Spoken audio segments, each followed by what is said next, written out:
gorduchinha! Fala aí, galera que acompanha a Multi TV Maringá pelo canal 24 da NET. Está começando mais um RNX, o seu Ripa na Flipa, pequeno programa de esportes aqui da Multi TV Maringá, um espaço onde a gente comenta os assuntos que foram destaque no mundo esportivo ao longo da última semana. Eu queria começar aqui falando, tudo bem, eu admito que é um assunto que eu acho que já está até um pouquinho velho, mas me frustrou um pouco o fato de eu não ter visto isso repercutir com um pouco mais de insistência, com um pouco mais de contundência, desde sábado passado, que foi o dia do jogo do Brasil contra o Chile pelas oitavas de final aí da Copa do Mundo.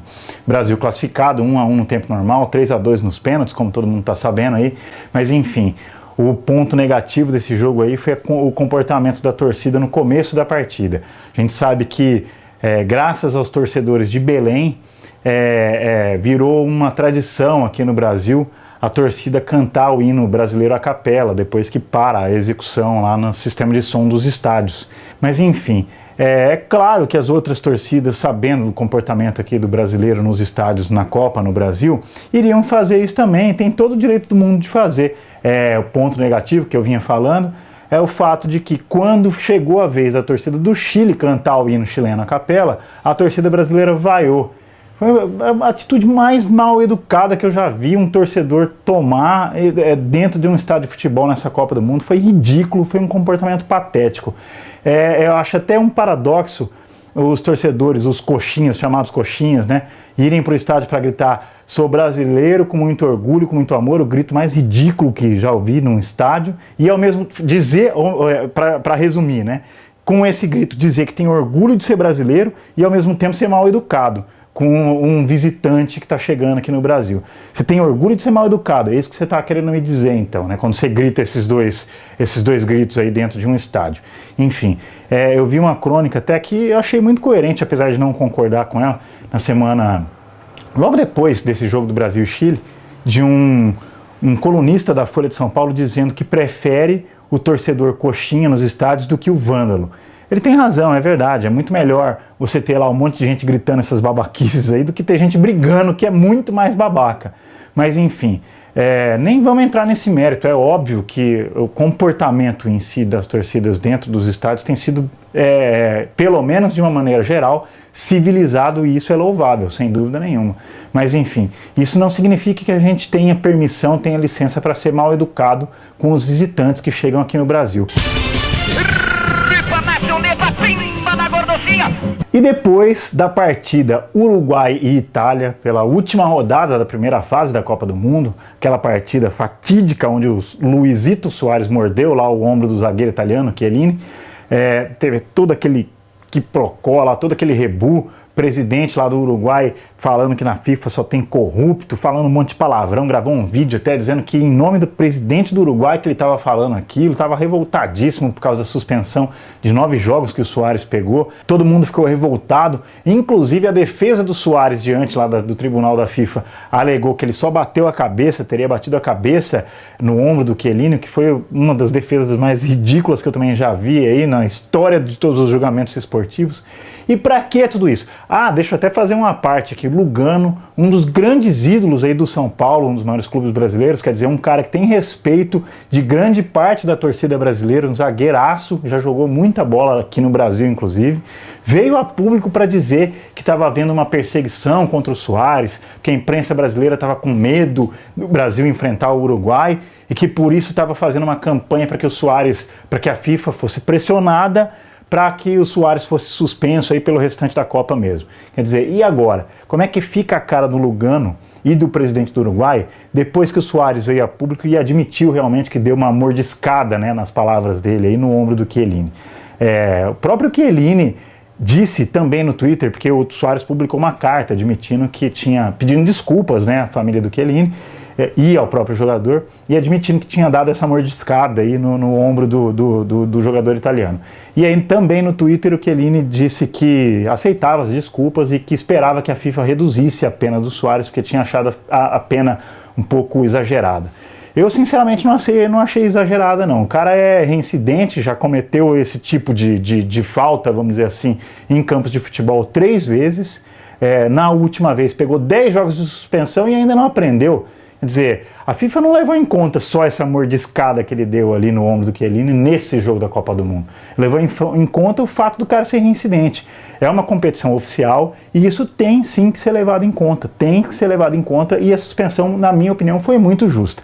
O curioso dessa história toda é que o Suárez acabou recebendo um convite para jogar bola no Kosovo. É um país que ainda não é reconhecido pela FIFA, pela Federação Internacional de Futebol, né? Então, quer dizer, ali, teoricamente, como o Suárez pegou 4 meses de suspensão no futebol, ele não pode praticar nenhuma atividade relacionada oficialmente ao futebol, mas como o futebol praticado em Kosovo não é oficial, porque afinal de contas não é reconhecido pela federação, então ele poderia jogar bola lá. Ele recebeu o convite de um presidente de um clube lá, e vamos ver como é que vai se desenrolar essa história aí. Eu, sinceramente, preferiria ficar jogando bola 4 meses lá no Kosovo, ganhando minha graninha, batendo minha bolinha, enfim, do que ficar parado 4 meses. Ele não pode nem ir a estádios onde estiver acontecendo partidas oficiais. Vamos ver como é que ele vai, o que ele vai decidir diante dessa proposta aí, se ele vai morder alguém lá no Kosovo também. E pessoal, agora eu queria pedir licença para vocês para voltar os olhos aqui do RNX um pouquinho para a cobertura que a imprensa tem feito também da seleção brasileira na Copa.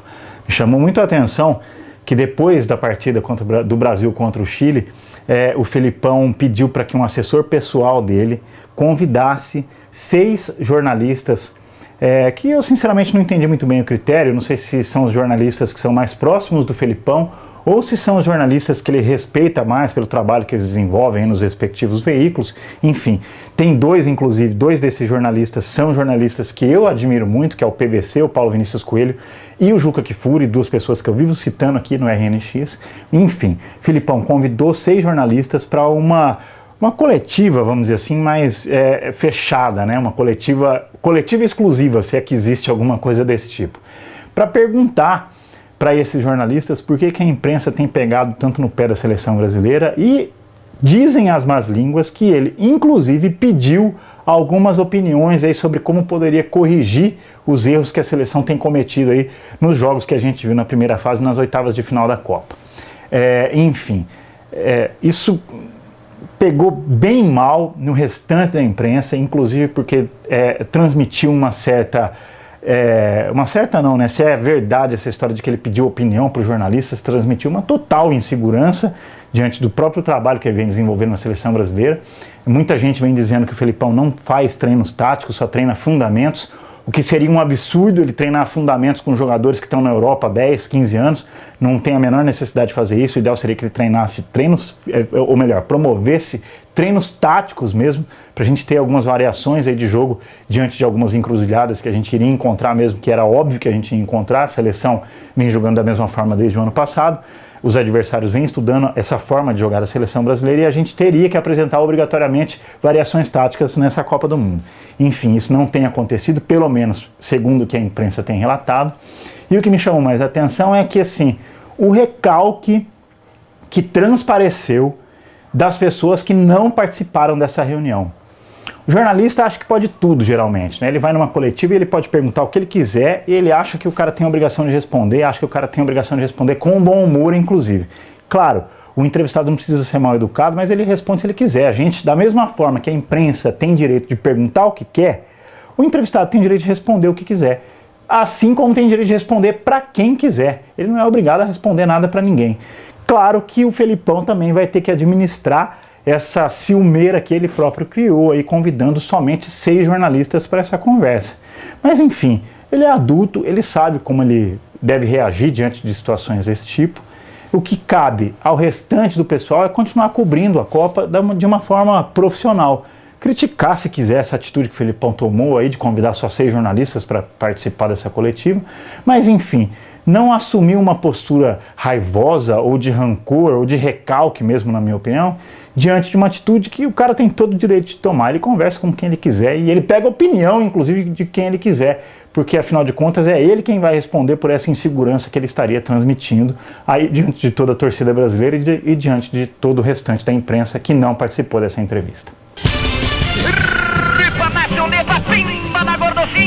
E até aproveitando essa questão da coletiva aí, ó, uma coisa que a gente vinha falando no RNX já faz algum tempinho, ó, aqui ó, manchete do UOL dessa quarta-feira, um dia depois das oitavas de final da Copa terem terminado. Ataque fraco faz Felipão cogitar falso 9, que é justamente aquela alternativa que a gente tinha discutido aqui em outras oportunidades. Tirar o Fred, colocar um meio-campista que na minha opinião deveria ser o William, e adiantar o Neymar para essa posição de falso 9, flutuando ali no ataque, com liberdade para transitar entre os 3 setores ali da frente. Enfim, não é o que parece que vai acontecer. O Juca Kfouri, que participou dessa conversa exclusiva aí com o Felipão, adiantou que a impressão que ele tem é de que o Ramires vai ser escalado no lugar do Fred para compor um meio-campo um pouco mais forte, com 5 jogadores nesse caso, né?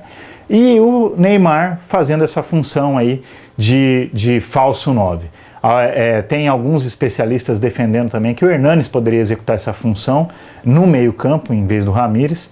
Eu até preferiria realmente, se fosse para escolher um volante entre esses dois, Ramires e Hernanes, eu preferiria o Hernanes, porque afinal de contas os dois são volantes, mas o Hernanes ainda tem um pouco mais de criatividade, apesar do Ramires ser um jogador mais de velocidade, de condução de bola, mas o que a gente precisa, na minha opinião, é de um passador ali no meio de campo. Mas enfim, dessa reunião com a imprensa aí no fim de semana, esse já seria o primeiro reflexo aí de uma eventual mudança na seleção brasileira. O que parece que não vai acontecer de forma nenhuma é mudança na lateral direita. Daniel Alves continua lá, nenhum sinal de que ele deve ser substituído pelo Maicon, a despeito de todas as críticas que a defesa da seleção brasileira tem recebido também, pela facilidade com que o ataque dos adversários chega ali pela direita da defesa do Brasil. Pessoal, é isso aí, o RNX vai ficando por aqui. Eu queria reforçar mais uma vez o convite para que você participe lá do RNX via Twitter. RNX Multi TV tá aqui, ó, para você copiar, colar lá na sua barra de endereços lá e cornetar o apresentador do RNX, mandar o seu palpite também, como é que você acha que vai ser, como é que você acha que vão ser esses jogos das quartas de finais aí, como é que o Brasil vai se apresentar diante da Colômbia nessa sexta-feira. Pode comentar essa alternativa tática aqui que o pessoal vem discutindo, que ao que parece deve ser a provável mudança aí da seleção brasileira para enfrentar a Colômbia na sexta-feira. Vamos ver se o Felipão vai ter coragem de tirar o Fred lá, né? Enfim, a FIFA puniu o Soares, podia punir o Fred também, já resolveu um problema pra gente, né? Fiquem à vontade para participar lá pelo Twitter. Vou reforçar mais uma vez o endereço aqui, RNX Multi TV. A gente vai ficando por aqui. Até a semana que vem.